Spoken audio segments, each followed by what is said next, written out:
tutti e ben ritrovati.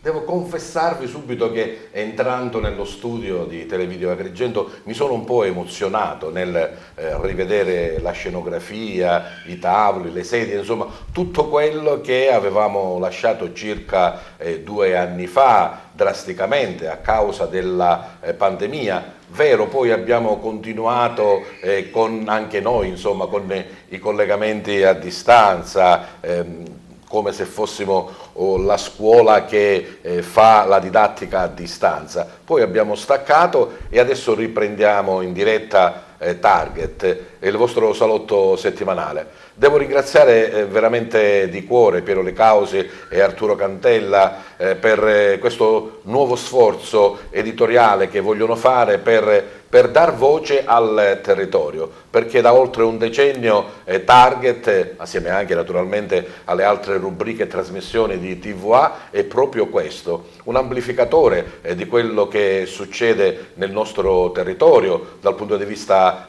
culturale, scientifico, scolastico, del sindacato, del volontariato, dei tanti avvenimenti che caratterizzano la terra di Agrigento e non solo. E adesso insieme abbiamo deciso di riprendere questo percorso, ripeto, un grande sforzo editoriale da parte di TVA. Conosciamo tutti i grandi problemi che l'emittenza televisiva territoriale, regionale soffre per il poco spazio che si ha, per la poca disponibilità economica, ma questo non ha fermato mai TVA, nemmeno il furto di tutte le apparecchiature del ripetitore, e lo sforzo editoriale continua per dar voce al territorio. E spero che anche voi, il grande pubblico di questa emittente regionale, l'LCN 92 del digitale terrestre in tutto il territorio della Sicilia, ci può ricompensare naturalmente con la visione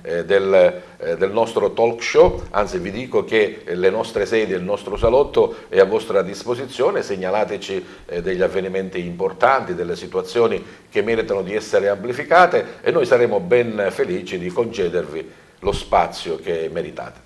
Grazie allora, e iniziamo subito questa prima puntata del 2023 con i miei graditi ospiti, anche questi che rappresentano veramente delle eccellenze del nostro territorio. Non possiamo che iniziare questa puntata con alcuni aspetti legati al momento, ovvero a quello che ci apprestiamo a vivere come il grande ritorno del mandorlo in fiore, ma anche l'importanza dei club service oppure degli ancoli e delle nicchie di cultura, quale può essere un teatro cittadino. Passo subito allora a presentarvi i miei graditi ospiti, oltre che collega giornalista e punta di diamante di TVA, Margherita Trupiano è la presidente del Sur Optimist International Club di Agrigento. Grazie. E poi abbiamo Fabrizio Lagaipa, è un grande operatore economico di Agrigento, ma è anche amministratore della DMO Distretto Turistico Valle dei Tempi di Agrigento. Grazie. Buonasera. Dicevamo Mandorlo in Fiore, 75esima edizione, il Mandorlo in Fiore 2023, direttore organizzativo Giovanni Di Maida, ma non dico da 75 anni, ma quasi sempre presente con il Mandorlo in Fiore in varie naturalmente vesti. E poi dicevo una delle eccellenze culturali e artistiche del nostro territorio, Giovanni Moscato, è il direttore artistico del glorioso Teatro Posta Vecchia di Agrigento. Allora, Giovanni Di Maida, 75 anni di Mandorlo in Fiore? No, ma insomma, siamo lì. Insomma, diciamo che ho iniziato quando avevo 12 anni con il gruppo Val Douglas, Giovanni Moscato, che è stato mio compagno di gruppo per tanti anni, non soltanto nell'ambito del Mandorlo in Fiore, ma abbiamo viaggiato tantissimo, ne sa qualche cosa. Poi 21 anni fa l'idea di fare il Festival dei Bambini del Mondo insieme a Claudio Crescenzo, un'iniziativa che poi si è consolidata nell'ambito del Mandorlo in Fiore, e poi diciamo nel 2020, quando si doveva fare la 75esima edizione del Mandorlo in Fiore, fui incaricato dal Parco Archeologico di occuparmi insieme ad altri dell'organizzazione del Mandorlo in Fiore. E quest'anno insomma hai già assunto il ruolo di direttore organizzativo. Con te parleremo di questo importante ritorno, abbiamo già conosciuto il programma, insomma veramente ricco e importante.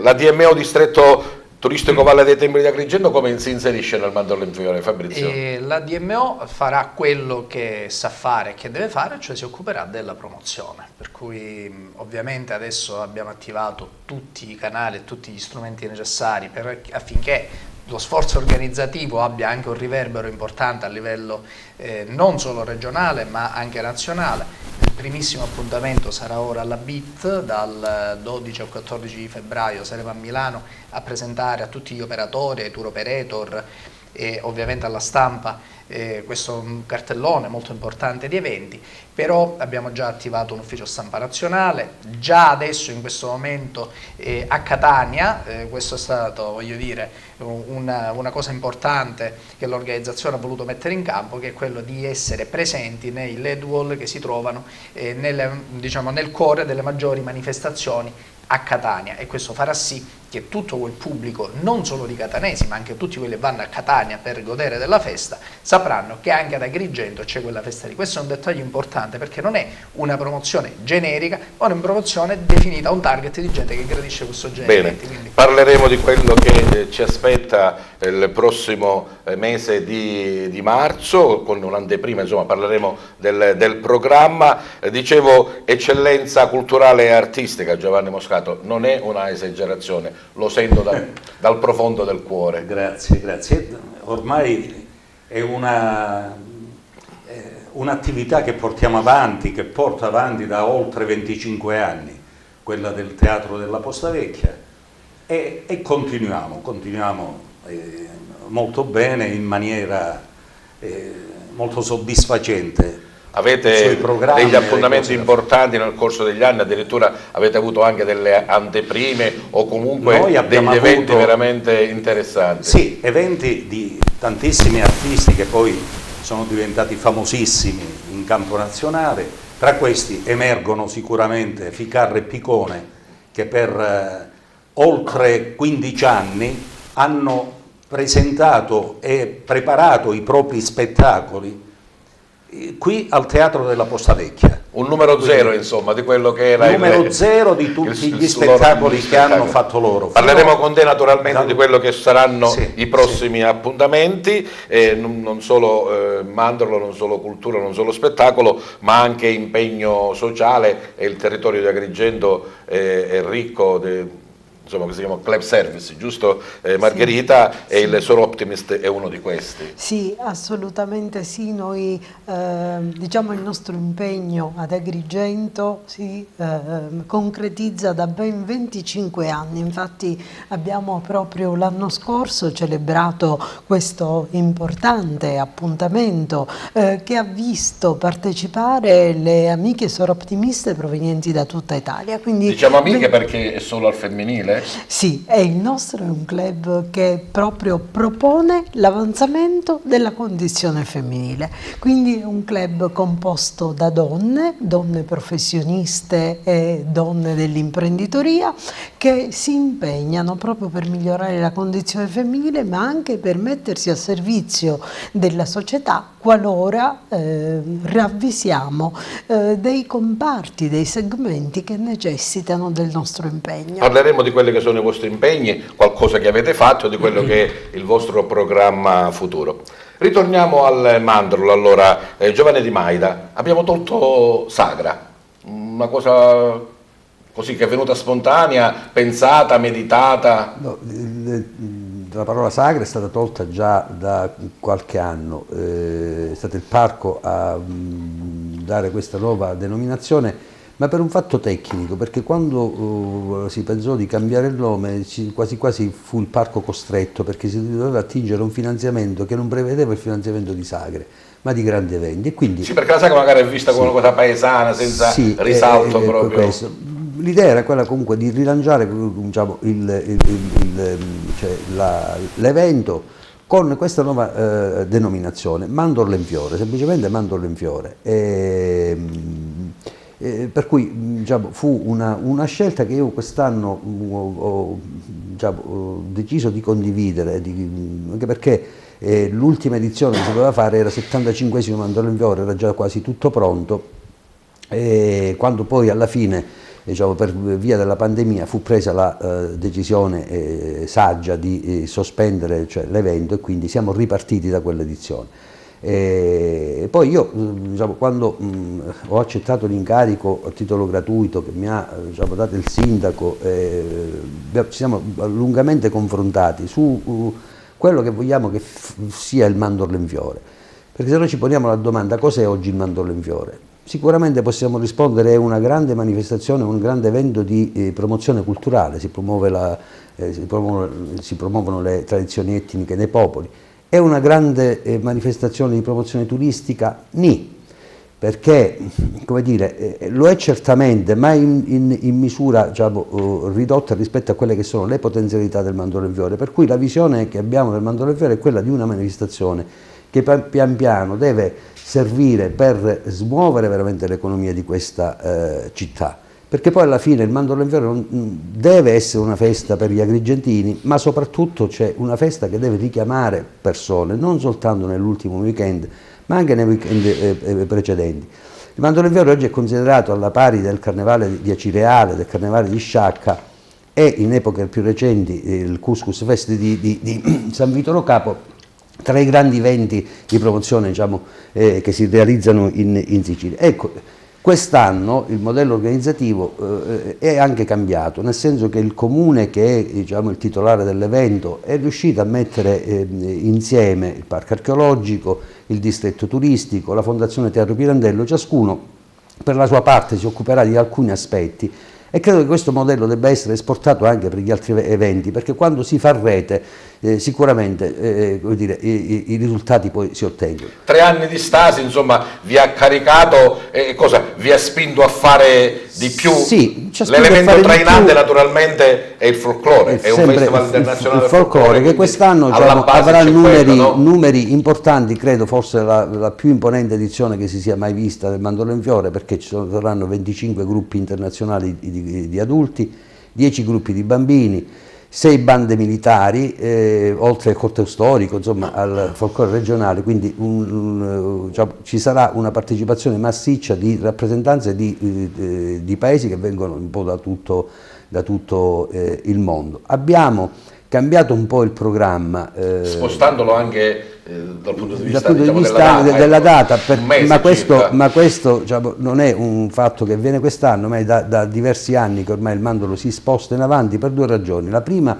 una ragione di carattere amministrativo, perché farlo a febbraio gli enti non hanno ancora i bilanci approvati, quindi ci sono molte difficoltà amministrative per poter, come dire, fare tutto entro i tempi, diciamo,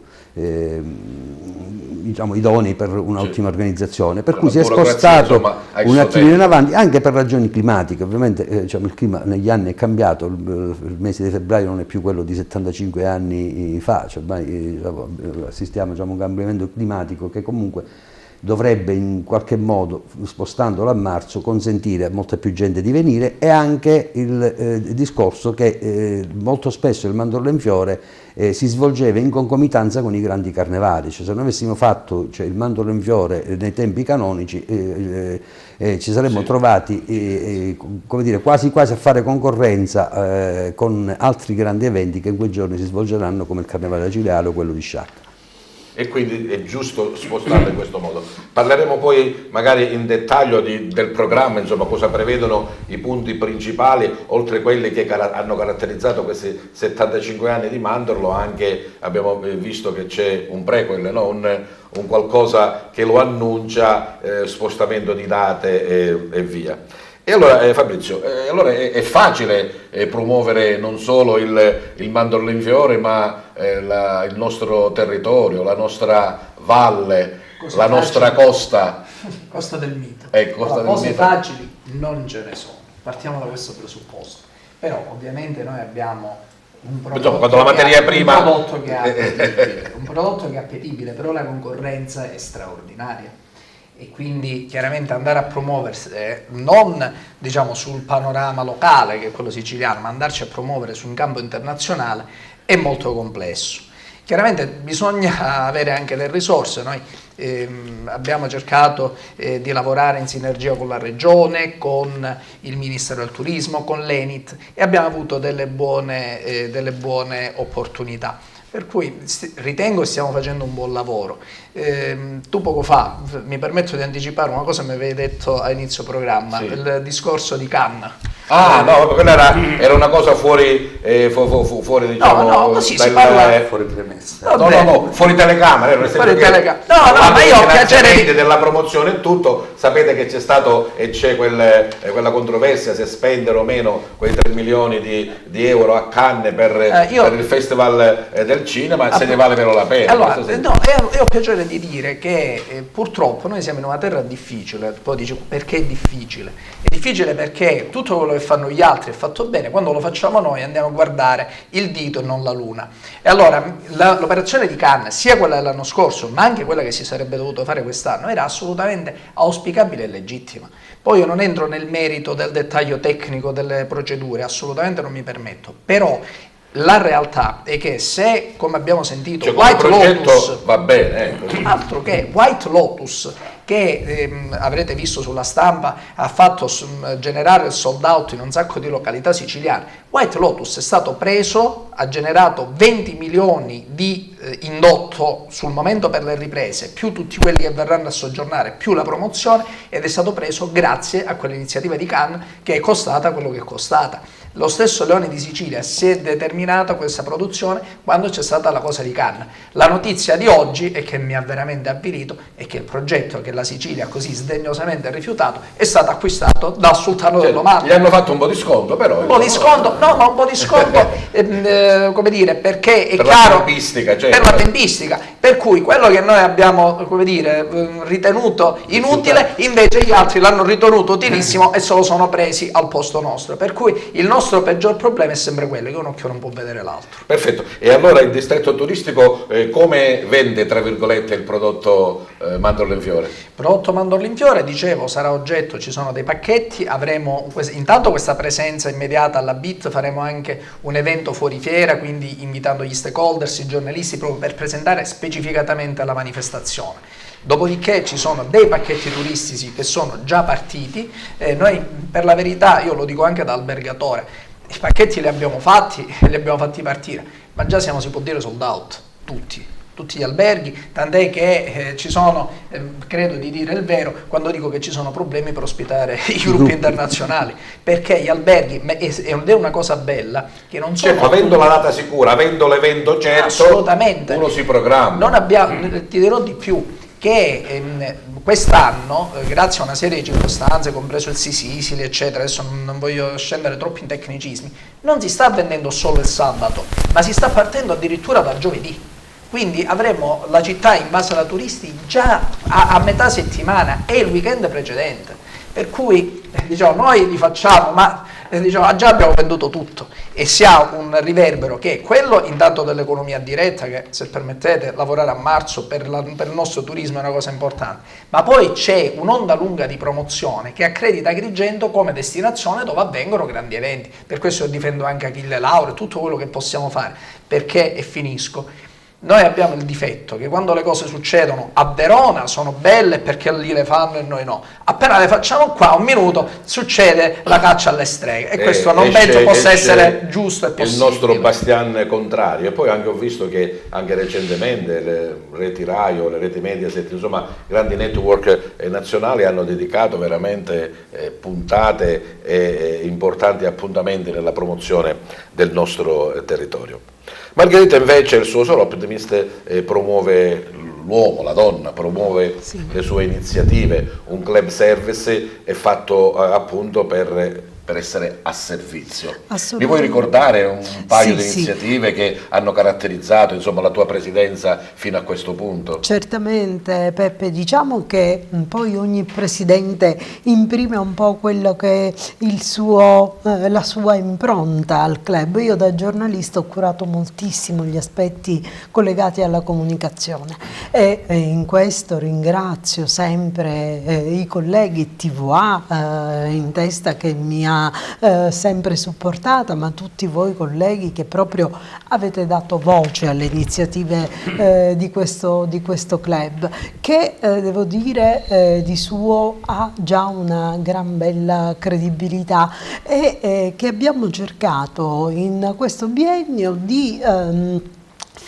muovere sotto un input che ci viene dalla nostra Unione Nazionale, che acceleriamo il cambiamento.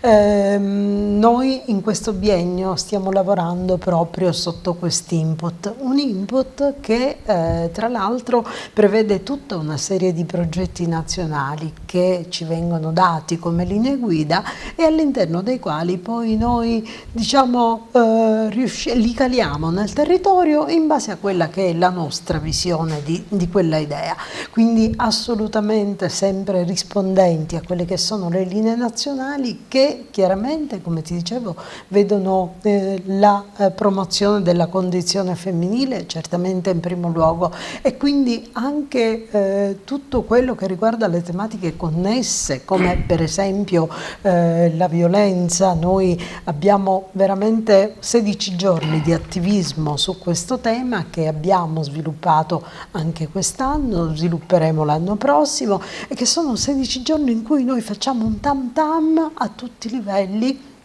coinvolgendo anche, in questo biennio abbiamo aperto ai comuni della provincia, cosa che non si era fatto, lo abbiamo ritenuto necessario proprio perché in questo momento post pandemico abbiamo necessità tutti quanti di riattivare un dialogo con il territorio, e quindi in questo senso abbiamo coinvolto per queste iniziative diversi comuni della provincia. Avete trovato terreno fertile? Assolutamente sì, in particolare devo dire dove ci sono sindaci donne.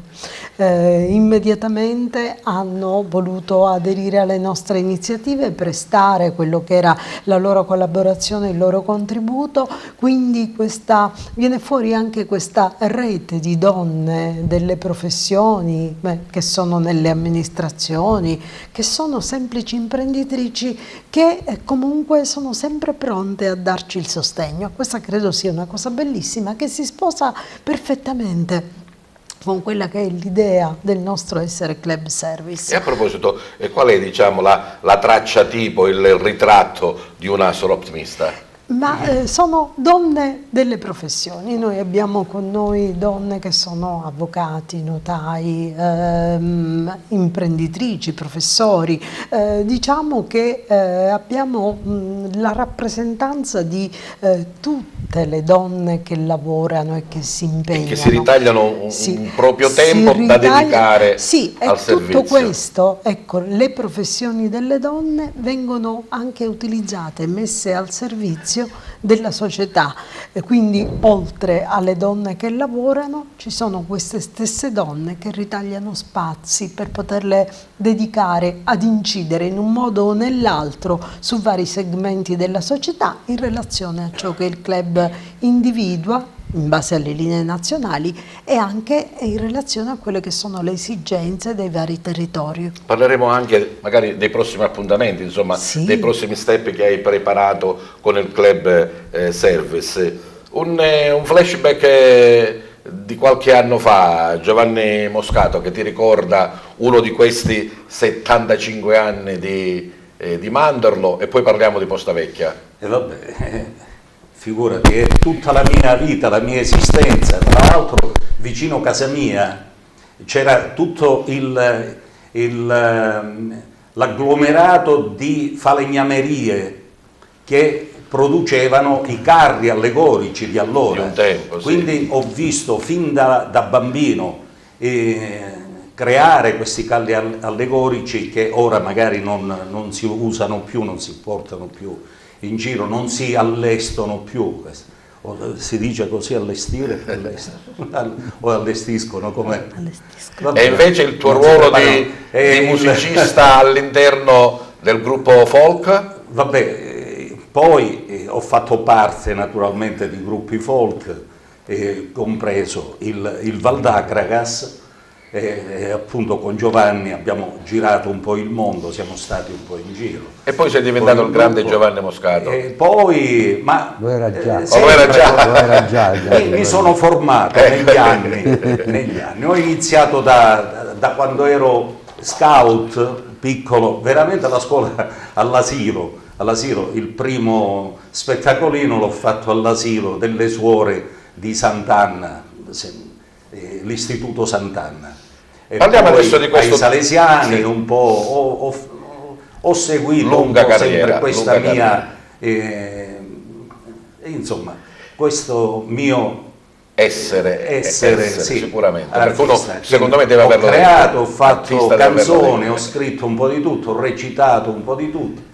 E adesso fai il direttore artistico del teatro Posta Vecchia. È difficile gestire un teatro anche se diciamo piccolo e contenuto come quello della Posta Vecchia, oppure ci sono anche belle soddisfazioni? E allora, è difficile ed è piacevolissimo tra l'altro. È un impegno grosso perché bisogna portare avanti e cercare anche gli aiuti economici per poter andare avanti. Non basta lo sbigliettamento. Non basta lo sbigliettamento assolutamente, no? E per andare ai giorni nostri e nell'immediato, certo lo sbigliettamento ai tempi di Ficarra e Picone non c'era di bisogno, dovevamo mandare via le persone, anche se Ficarra e Picone hanno iniziato da zero, qua nel 1996 il loro primo spettacolo. Io ho presentato degli artisti che nessuno conosceva. Chi sono questi? È giusto. Quindi, però ho creduto in questo gruppo e loro hanno continuato nel corso degli anni a seguire questo appuntamento con il Teatro della Posta Vecchia per presentare in anteprima il loro spettacolo. Cartellone 2023, Giovanni. Stavano 2 o 3. Il 2023 inizia bene perché quest'anno, grazie alla Fondazione Teatro Pirandello, si è creato un partenariato con la Fondazione che ha assegnato a noi tutto quello che è il teatro che opera sul territorio, quindi affidato alla nostra organizzazione l'ospitalità di tutte le compagnie e le migliori compagnie che operano sul nostro territorio. E quindi noi abbiamo questo peso organizzativo, però abbiamo avuto questo riconoscimento in un certo senso.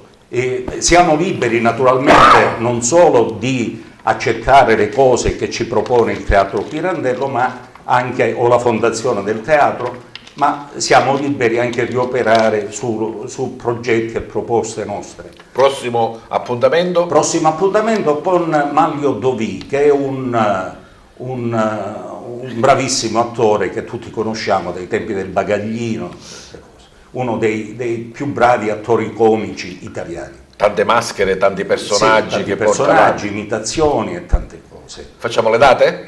Sì, 11 e 12 di febbraio, però volevo approfittare per ringraziare i membri della Fondazione, che sono il consiglio di amministrazione della Fondazione, in particolare il direttore artistico Francesco Bellomo, il direttore generale che è Salvo Prestia e il presidente che è Alessandro Patti, di aver avuto, e non solo loro, ma un po' tutto il Consiglio ha votato in favore di questo affidamento a noi.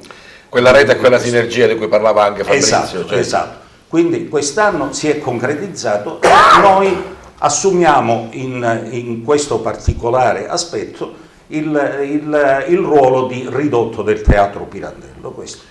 Il prossimo appuntamento, dicevo, il Manlio Dovì, poi avremo in seguito uno spettacolo che è tratto dal Miles Gloriosus di Plauto, che noi abbiamo denominato Il soldato sbruffone, con un adattamento in regia di Camillo Mascolino. C'è anche Giovanni Moscato. Ci sono io che c'è non solo direttore ma parte integrante, con le luci della ribalta addosso. Allora. Sì, non potevo farne a meno. E poi era una delle occasioni, lo faccio raramente, però è una delle occasioni che mi hanno portato ad essere uno degli interpreti dello spettacolo, dove c'è bravo, Gramaglia, Ilaria Bordenga, Totò Salvatore Rancatore, Giuseppe Cavaleri, che è un ragazzo nuovissimo e che abbiamo portato noi al teatro, e Aurora Maiorini. Questi sono i nomi che mi vengono nell'immediato. Bene, quindi mi raccomando, non mancate agli appuntamenti della Posta Vecchia, segnatevi queste date perché veramente è da andare a vedere. Ritorniamo al Mandorlo in Fiore. Giovanni, dicevamo che il filo conduttore naturalmente è il folklore con i gruppi folcloristici, quello che rappresenta il Mandorlo. Ho visto che c'è una grande rilevanza, insomma, chiamiamola così, importanza tra virgolette in più ai bambini del mondo, che sono comprimari, ecco, sono comprimari. C'è un'anteprima per quanto riguarda anche eventi musicali, eventi artistici, qualche data è stata cambiata, insomma ho visto bello corposo e interessante. Allora, si parte appunto con delle preview del Mandorlo in Fiore, a cominciare dal giorno 21 febbraio, che è il giorno di Martedì Grasso, ci sarà il Carnevale dei bambini delle scuole, organizzato da Arianna Vassallo e dalla Proloco di Agrigento. Un'altra novità di quest'anno è avere coinvolto nel progetto del Mandorlo in Fiore tutte le realtà diciamo, locali, ivi compresa la Proloco.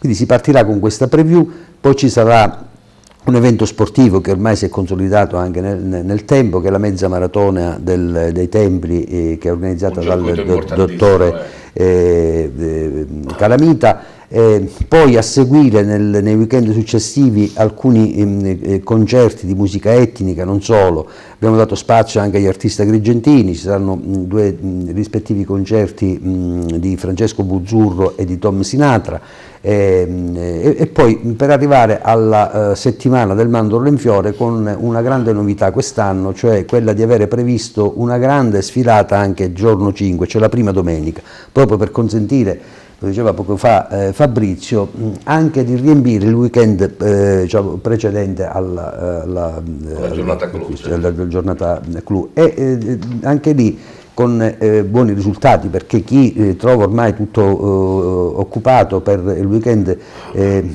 finale sta cominciando a prenotare anche nel primo weekend. Abbiamo poi previsto diversi spettacoli che saranno, diciamo, si faranno tra il Teatro Pitandello, il Pala Congressi, ma anche il Teatro della Posta Vecchia, perché il format prevede sempre quello di valorizzare le tradizioni etniche e popolari delle nazioni partecipanti, ma anche i patrimoni UNESCO, ovvero tutte quelle eredità immateriali iscritte nel registro delle eredità immateriali dell'UNESCO, tra queste anche il Teatro dell'Opera dei Pupi, che faremo per le scolaresche al Teatro della Posta Vecchia, con dei matinè appositamente dedicati. Quindi ci sarà ci saranno diverse sfilate, ci sarà animazione soprattutto in via Atenea, anche la sera dei gruppi. E poi ho visto proprio evidenziato e scritto in maiuscolo il folklore, la festa nei quartieri, perché cioè non solo concentrato via Atenea Viale ma anche nei quartieri, con un programma fitto di appuntamenti che vedranno i quartieri protagonisti, e anche di questo aspetto logistico e organizzativo se ne sta occupando la Proloco di Agrigento, che ci sta dando una grande mano di aiuto, proprio per consentire cioè ai vari quartieri di poter fruire dei gruppi che verranno quest'anno, abbiamo detto in premessa, numerosi. La fiaccolata l'abbiamo spostata al venerdì, perché tradizionalmente era il mercoledì, mi sembra. Tradizionalmente era il mercoledì. Ovviamente qualcuno ha mosso delle critiche sul fatto che si sia spostata la fiaccolata. Io dico che, come dire, chi critica vedrà lo stesso la fiaccolata, ma lo abbiamo fatto perché, come diceva poco fa il presidente il direttore del distretto turistico Fabrizio Lagaipa, già gli alberghi si cominciano a riempire da metà settimana in poi, quindi fare fruire la fiaccolata alla gente che viene da fuori abbiamo ritenuto una cosa che potesse essere anche un deterrente per fare venire molta più gente. Considerate che poi il sabato è un giorno che non si lavora, non ci sono, le scuole elementari e medie sono chiuse, quindi anche dalla provincia possiamo dare la possibilità a molte persone di venire. Poi ci saranno gli spettacoli come sempre in Piazza Cavour e poi l'evento conclusivo, la grande sfilata conclusiva e lo spettacolo finale. Rispetto allo spettacolo finale ancora si sta ragionando sulla location, perché Valle dei Templi? Questo, sì, certamente nella Valle dei Templi, questo è come discorso, vale come discorso generale.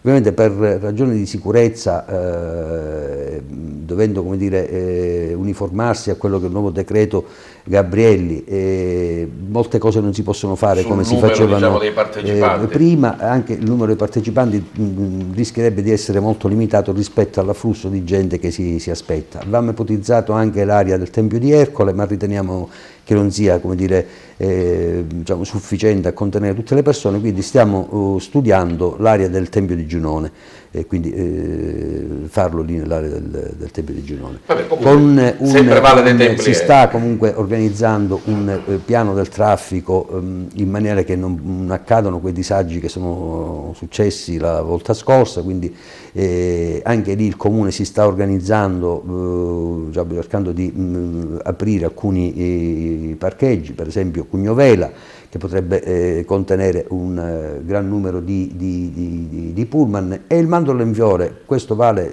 per gli imprenditori che devono ovviamente poter fruire di questa opportunità per fare impresa, ma anche per il Comune deve diventare occasione di guadagno. Se noi pensiamo che, diciamo, c'è una tassa di stazionamento dei pullman e che ogni pullman che viene da Agrigento paga 70 euro in appositi parcheggi che il Comune sta studiando, è anche una fonte di guadagno per il Comune, così come avviene in altre grandi manifestazioni. Penso al Couscous Fest, dove il comune di San Vito Lo Capo guadagna circa 100.000 euro solo di parcheggi. Anche perché non dobbiamo andare obbligatoriamente a parcheggiare in via Atenea, insomma, una passeggiatina a piedi ce la possiamo fare parcheggiando un po' più lontano. Esattamente. Abbiamo un'interlocuzione abbastanza avanzata anche con Trenitalia, perché la stazione di Porto Empedocle, che può diventare un altro hub in cui arrivano i pullman, e poi con dei treni, ben 12 treni stanno mettendo a disposizione, arrivano direttamente al centro città. Questo, diciamo, è in linea di massima il programma, diciamo, del Mandorlo in Fiore, che ancora è suscettibile di qualche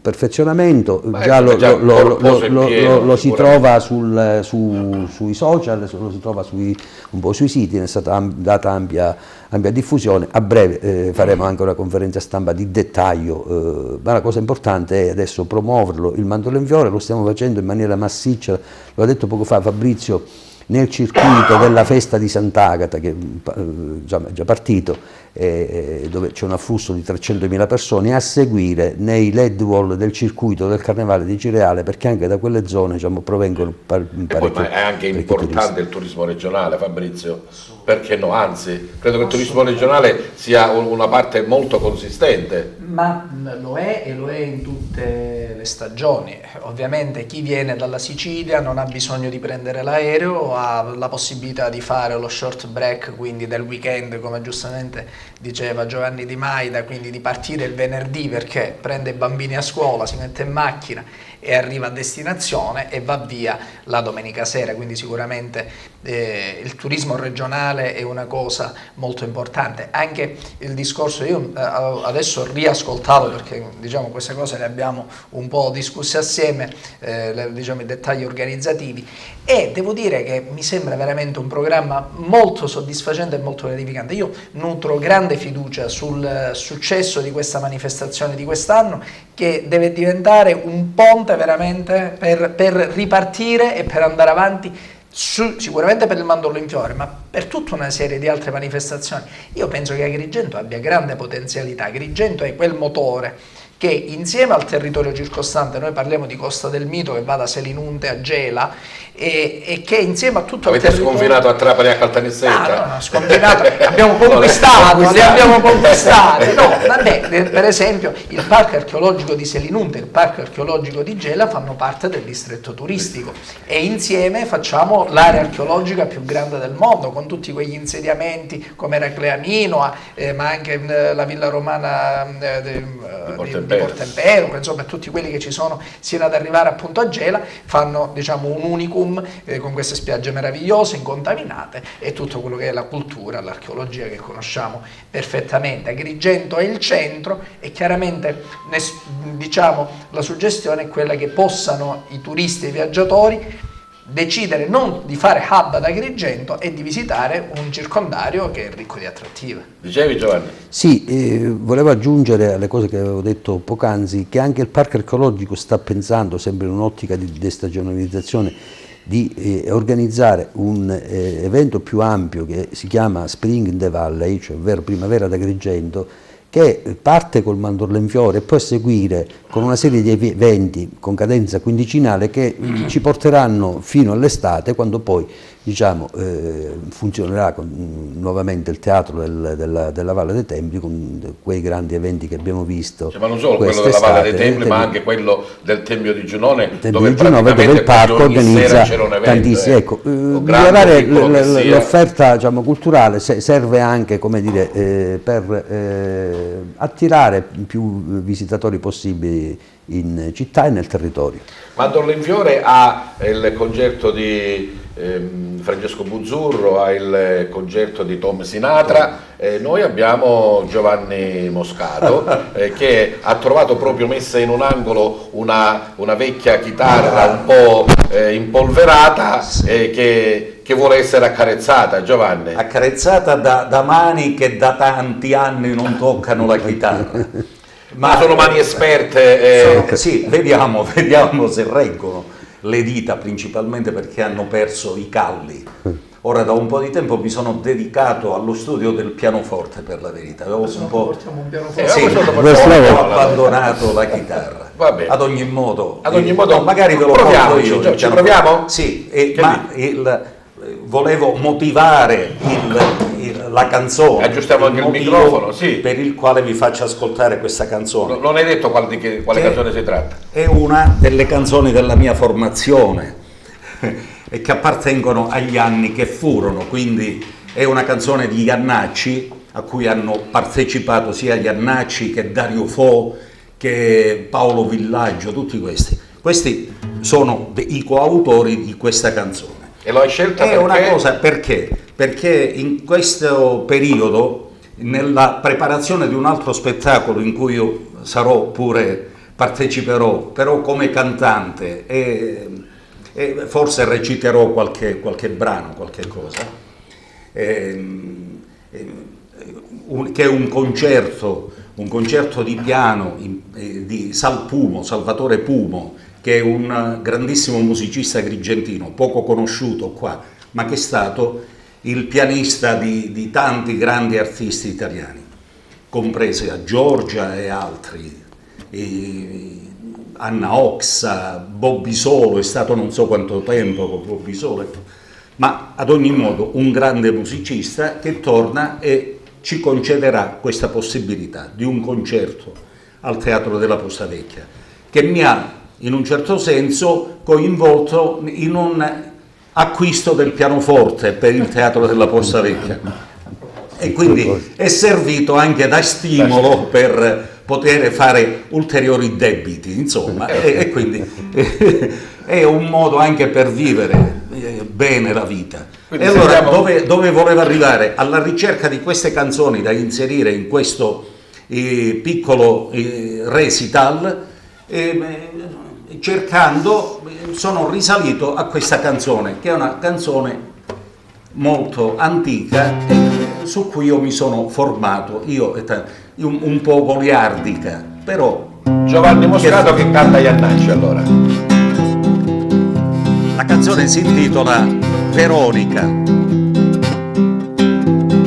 Veronica, amavi tu la musica sinfonica, ma la suonavi con la fisarmonica. Veronica, in piedi, potremmo cantare tutti, in piedi, così qua, in piedi. Veronica, se non mi sbaglio stavi in via Canonica, dicevi sempre io voglio farmi monaca e intanto bestemmiavi contro i tre. Mi ricordo ancora come il primo amore, lacrime ed ore fingesti per me. Tu mi lasciasti fare senza domandare quello che pensassi di te. Tu mi lasciasti fare senza domandare quello che pensassi di te. In piedi. Grazie, grazie. L'ho ridotta, c'erano altre 2 strofe da fare, ma insomma, non voglio rubare tempo. Assolutamente. Avremo modo di esercitare le tue dita al mandorlo in fiore. Avremo modo di ospitarti anche in altre occasioni e magari portiamo anche il piano, dai, così esatto. Facciamo vedere la tua parte pianistica. Esatto, per vedere insomma i progressi che hai fatto. Però a parte i calli ancora suona bene la chitarra. Ancora suona i bene. calli.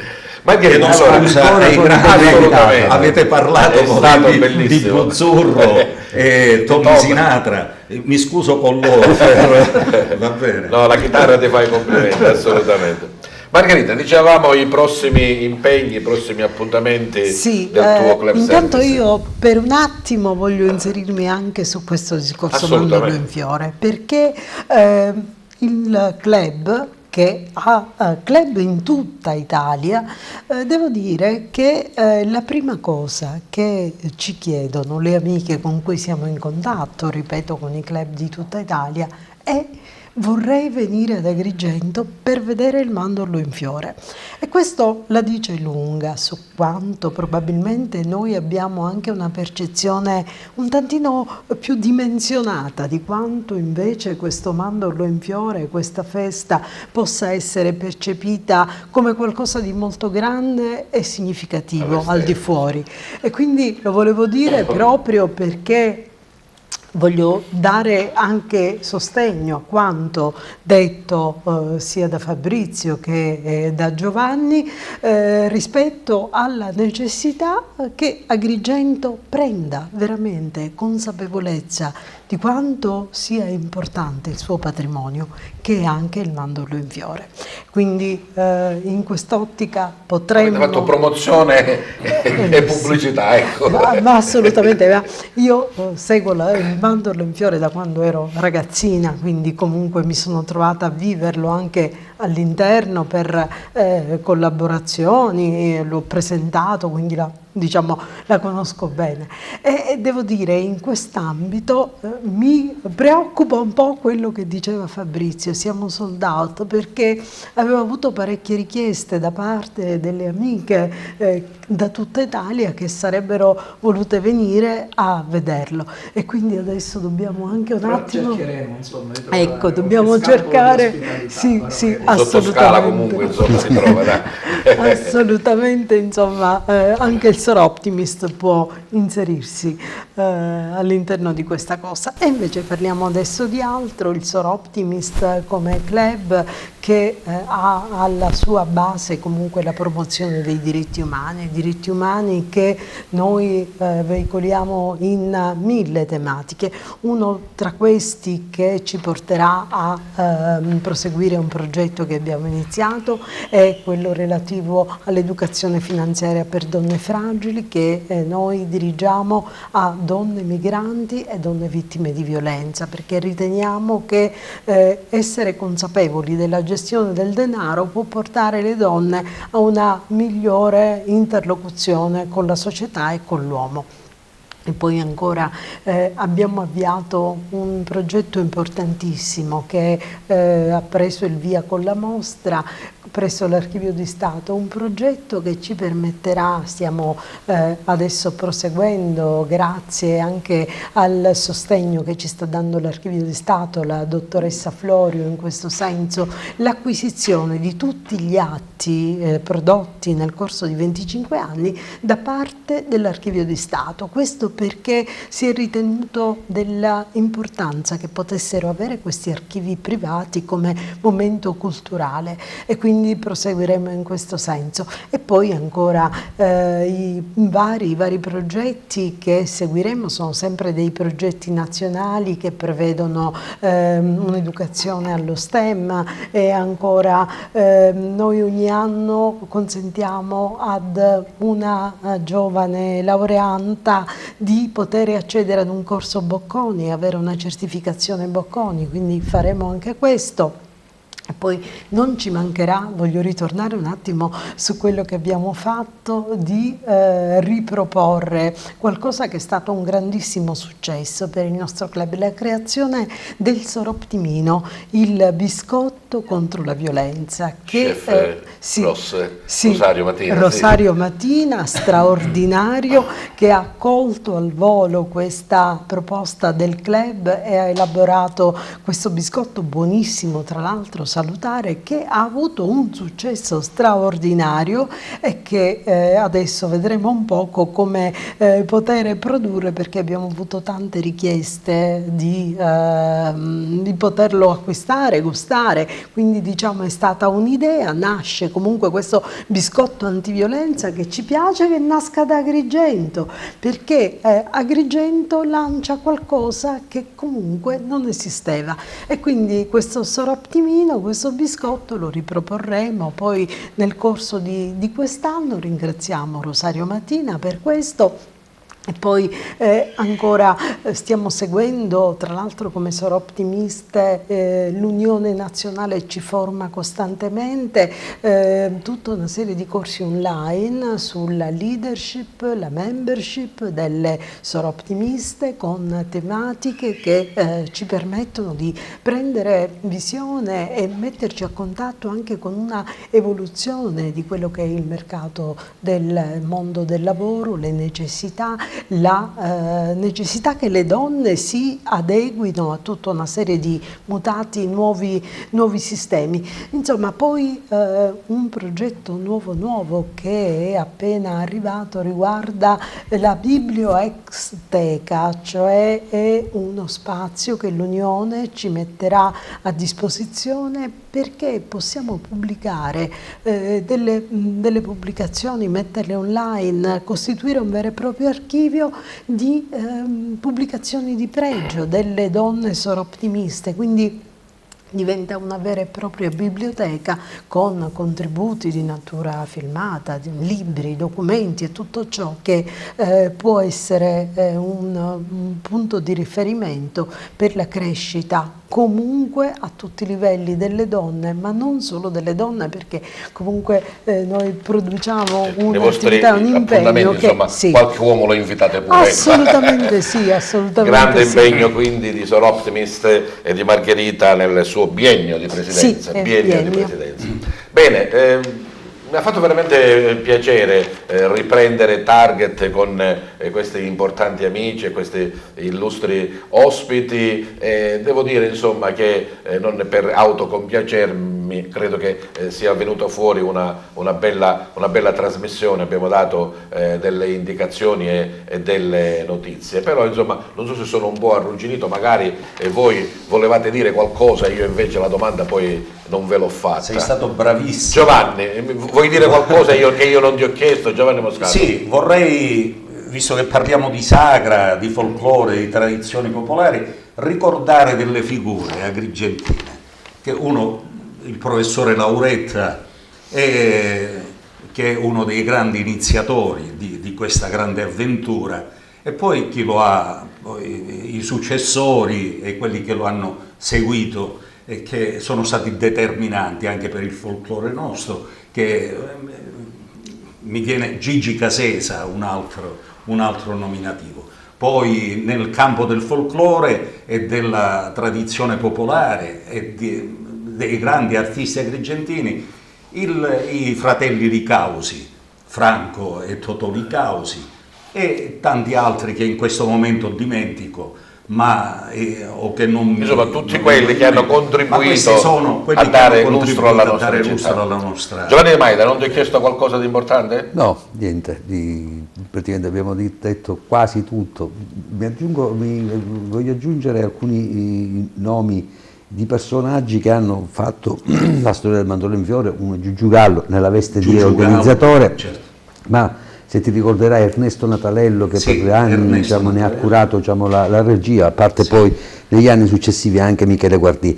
È un grande coreografo che è stato Pippo Agozzino. No, io vi ringrazio per averci ospitato e per averci dato questa opportunità di promuovere, di parlare del mandorlo in fiore. Colgo l'occasione per ringraziare gli editori, l'hai detto tu poco fa all'inizio della trasmissione, gli editori di Televideo Agrigento, che vanno ringraziati, Arturo Candella, Piero Licausi, ma vorrei anche rivolgere un pensiero a chi non c'è più, a Gerlando Butera, che hanno fatto la storia della televisione agrigentina, che hanno sempre garantito una pluralità di informazione attraverso l'informazione, attraverso dei notiziari, ma anche grazie a tutte quelle rubriche e quelle trasmissioni che TVA in questi, lo ricordavamo all'inizio quando sono venuto con gli editori, di quante trasmissioni sono state realizzate in questi studi, non ultima adesso 40 anni, insomma, forse 40 anni di storia, quindi grazie agli editori e grazie a voi del Agrigento. Giovanni, scusa Fabrizio, non ti ho chiesto che cosa? Puoi chiedere quello che vuoi. No, io non ti ho chiesto qualcosa che tu volevi dire. Io seguire dopo di loro, insomma, non è. E tu cambia tema. E allora, no, dato che tu mi esorti a cambiare tema, una cosa la voglio dire. Io in questo momento vedo dalle nostre parti, del nostro territorio, vedo veramente un momento di rinascita. Non tutti magari riusciranno a coglierlo, ma io che opero all'interno dei gangli un po' dell'organizzazione, dell'economia, eccetera, vi devo dire che questa rinascita c'è.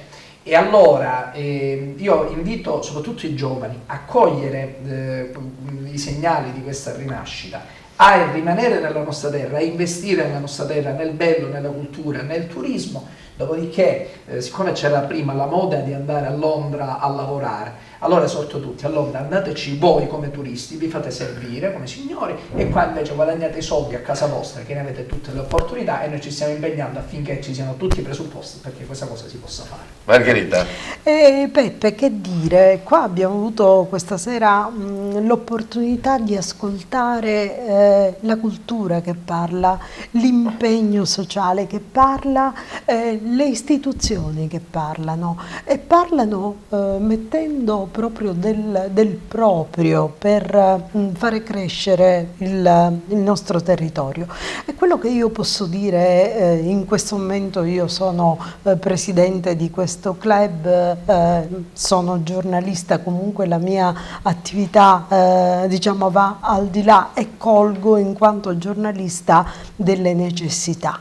Una necessità che credo viene fuori e vada sollecitata e che noi dobbiamo fortemente dirlo attraverso i nostri microfoni è quella di fare rete. Fare rete all'interno di questa nostra città, di questa nostra provincia, ci permette, ciascuno con le proprie forze, ciascuno con le proprie specificità, di dare un contributo, chi più piccolo, chi più grande, ma di esserci.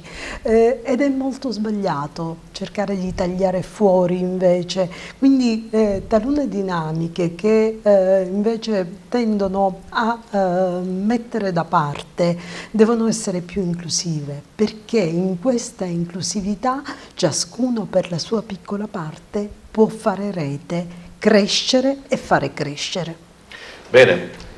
Sono contento di aver ripreso questa trasmissione e di avervi offerto questi spunti di riflessione, anche di conoscenza, e avremo modo di vederci ogni settimana nei vari orari di programmazione di Target, il mercoledì in prima serata e poi negli altri orari che naturalmente vi informeremo anche durante il corso del notiziario per ricordarvi i nostri appuntamenti. Grazie della presenza a Margherita Turpiano, presidente di Sono Optimist International Agrigento. Grazie a Fabrizio Lagaipa e il suo distretto turistico Valle dei Templi per la promozione del nostro territorio. Buon lavoro e insomma ce ne sarà da qui al prossimo mese. Al direttore organizzativo del 75esimo Mandorla in Fiore, Giovanni Di Maida. Grazie della presenza e dell'impegno al direttore artistico del Teatro Posta Vecchia di Agrigento, Giovanni Di Maida, e grazie, Giovanni Moscato, e grazie Giovanni, mi vuole aiutare. E grazie soprattutto al nostro gentile pubblico che da oggi in avanti sicuramente continuerà a seguirci. Buona serata a tutti.